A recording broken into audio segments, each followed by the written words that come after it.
Starfield.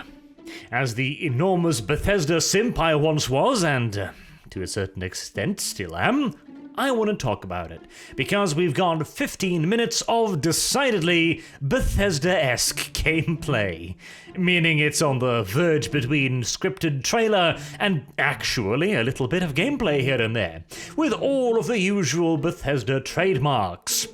Incredibly uncomfortable, uncanny valley-looking NPCs, check. Random performance drops in a promotional trailer, check. Pop-in textures, check.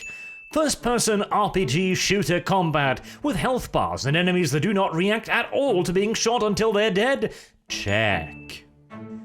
And of course, finally, a slightish yellowish-brown filter splattered across everything, for much the same reason as a Western prostitute might apply an extra layer of paint, to hide the ever more unseemly wrinkles and crevices of what is about to be a prehistorically old engine.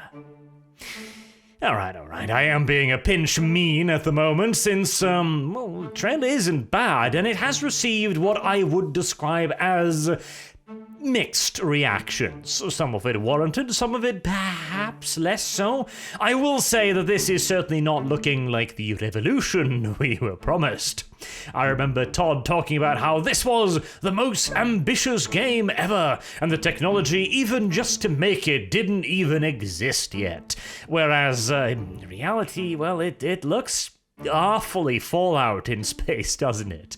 And the 100 systems with 1,000 worlds, where you can land anywhere and explore anywhere, well, I could be wrong, but, I'd feel pretty confident in putting down a significant amount of change on it actually being you can land anywhere on procedurally generated dead-ass planes with them shrubbery and rocks thrown in about, and maybe if you're extraordinarily lucky, one of a series of randomly generated incidents like a pirate ship or an angry cow monster alien or such other things. It is an unfortunate thing these days to go for scope and scale over, well, substance. The Far Cry syndrome, if you will. But again, as long as the actual core game is good, I don't necessarily care that there's 990 empty-ass balls of rock out there that I'll primarily be using to pick up iron ore to craft a magazine upgrade for my pistol.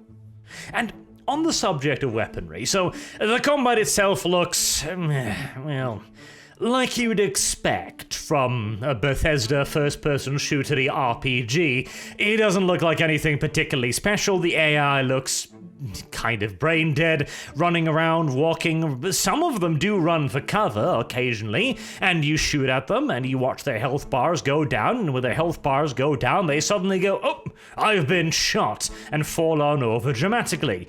No doubt we're also going to be running into the problem of certain entities requiring a frankly embarrassing amount of munition to finally put down, but you know what? It's not that evolution I was hoping for, and again, here's the thing, right? Why shouldn't we expect better combat of an RPG? Like, why shouldn't we? Why should we just simply go, well, it's an RPG, so the shooting combat's probably gonna suck?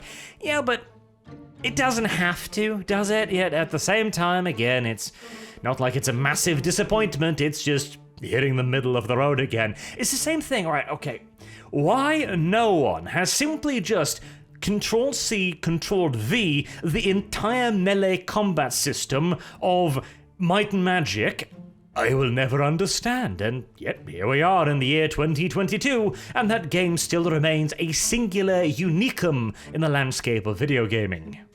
And I feel a bit as if Bethesda is becoming that company that delivers what you'd expect them to deliver, but they don't really go a whole lot further than that, which is unfortunate because Bethesda was once a pretty damn revolutionary company in terms of graphic and their game design and storytelling. The reason why I'm still a little bit of a Bethesda simp and still keep hoping for another fantastic Bethesda game is of course because of my first love, Morrowind.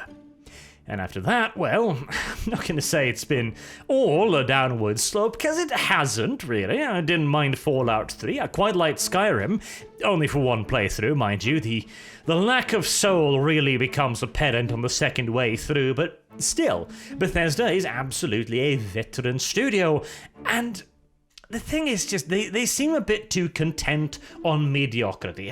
Hold on. Stop me if you feel like you've heard this plot before, right? You are a nondescript character. You don't have a voice. Your appearance is very customizable, shall we say, and one day, out of nowhere, you happen upon a magic space thingy-bobbity-bobbity-boo of floating things, you know, squares, circles, random pieces of geometry spinning in the air, and you reach out a hand carefully to touch it as everything freezes and boom, you get a vision, and now you're on a quest to find out the truth behind the mysterious artifact. Yeah, I think most of us probably have read this novel before. And again, I feel like I'm coming across as overly negative, and I don't really mean to, because having a bit of a cliched storyline is not at all a deal breaker. I mean, take Morrowind again, for example, right? The main questline sends you to Balmora, and then most of us completely forgot about the questline thereafter, and wandered off and did whatever for a few hundred hours, and then finally remembering, oh, wait, hold on. There was a story about something, like a volcano and a dude and like a guy in the capital and shit. Maybe I should do that at some point. Basically, if there is enough meat on the rest of the game, then a somewhat cliched main quest and 900 empty worlds isn't really all that big of an issue, if an issue at all, really. It might simply just be additional spice on a solid experience, and there were some very interesting mentions in the gameplay trailer. For example, the space combat, I actually quite like the look of it. It's a little bit, World War II fighter pilot-y, where you have to get behind the enemy and shoot them down with forward-facing laser turrets and stuff, which, space combat, quote unquote, but hey, it looked pretty cool, had some nice sound effects, and the way the enemy ships blew apart and stuff, that looked pretty cool, and maybe you've got some more ship customization. I really hope so, by the way, because they did mention ship customization as in you can change modules, engines, probably weapons, etc. That's cool, but can I change the ship itself? As in, can I have a massive freighter? Can I have a battleship? Can I have a carrier? Can I have a nice, sleek, luxury cruiser, perhaps? Stuff like that. Can I own multiple ships? That would be really nice as well. Can I make a fleet? Because they also mentioned you can populate your ship and your bases with characters you meet along the way. Now, immediately, this makes me hot and bothered in the pants just a little bit, because here's the thing.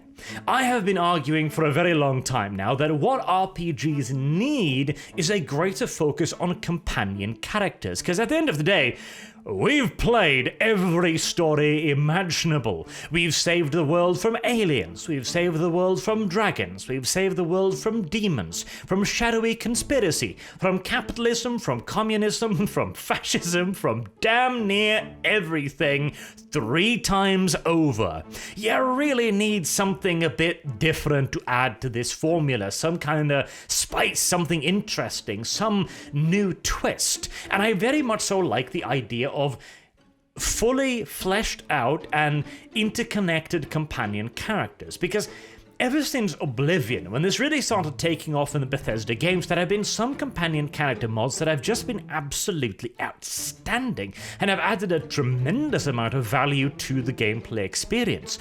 If you haven't played Skyrim with, I think Indigo was his name, a Khajiit mercenary companion, I highly recommend it. The game itself is still a bit of a soulless mess, but the simple fact of having an NPC coming along with you, constantly narrating what is happening, it adds a tremendous amount of immersion and depth to the experience, pointing out traps, pointing out bandits, pointing out hidden entrances, doorways, treasures, and making comments on quests as you go. It is a tremendous additional value, and if Bethesda could actually, as a full massive company, really work on that and add it into their game from the base level, it could be incredibly cool. Now, in reality, in all due likelihood, these various characters will simply be blank-faced NPCs with certain stats lines, like, I need a researcher because I'm researching a slightly larger magazine for my pistol, and so you pick up Researcher A with a half-assed name and the same voice actor as Researcher B, D, C, E, and F, and then you plonk them on your ship and you never think about them ever again.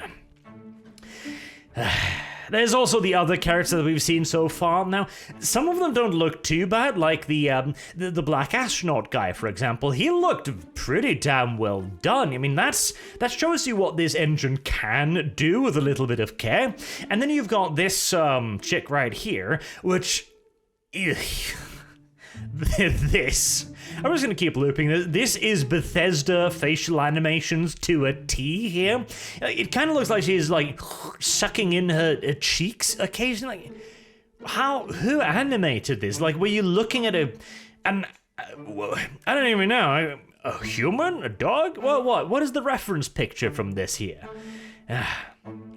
Some of the character models do not look very good at all, which, again, is the problem that they're still sticking with this goddamn engine. Like, okay, fair enough. You weren't bought up by Microsoft by that point in time, but I swear to good Lord Jesus, if you're sticking with this awful thing for the next Elder Scrolls, well, I'm gonna complain impotently about it. That is about all I can do, but Jesus Christ, I mean, this was one of the real strengths of the early pioneering days of gaming. Every game had a different engine, everything. It was revolutionary, advancing, new graphics, new effects, leaps and bounds all the time. Now everyone is using the same old modular engine. Like, God, modularity. It sounded like a good idea at a time, but I truly do curse it now. And on the note of cursedness as well, it appears to be a purely human space story, especially as the magical space MacGuffin artifact with its floating geometry appears to be a crucial key storyline item, suggesting that if there are any aliens, they are going to be a aloof, mysterious thingity-bob entity that you'll happen across God only knows how many hours into the game. I could be wrong, I hope I'm wrong, because frankly, at first, the idea of this kind of like semi-realistic aesthetic to it, to the spacesuit and the ship and the interior and stuff, was kind of appealing, because alright, you know, we're not going to go too hardcore futuristic here, that's a nice aesthetic, right? But if it's just going to be humans in space, I feel like it's going to look awfully Fallout-y awfully quickly. Perhaps even more so with some of the traits and perks and stuff they showed off, with one having 30% increased ballistic range or gunfire range. Now that kind of shit worries me, because are we gonna have that kind of a hardcore RPG system where your weapon has 70 meters range, so if you're shooting at a guy 75 meters away, the bullet just disappears? I get it, right? RPG combat system and all that, but Jesus Christ.